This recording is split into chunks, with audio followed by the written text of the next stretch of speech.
How to edit playlist name on Spotify. Hello guys, in today's video I'm going to show you how to edit playlist name on Spotify easy and fast.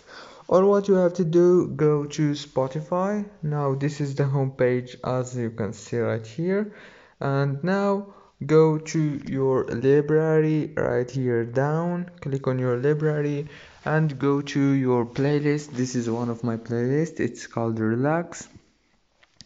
And now click on those three dots right here and click edit playlist right here, and you can from now change the name here or the profile picture of the playlist.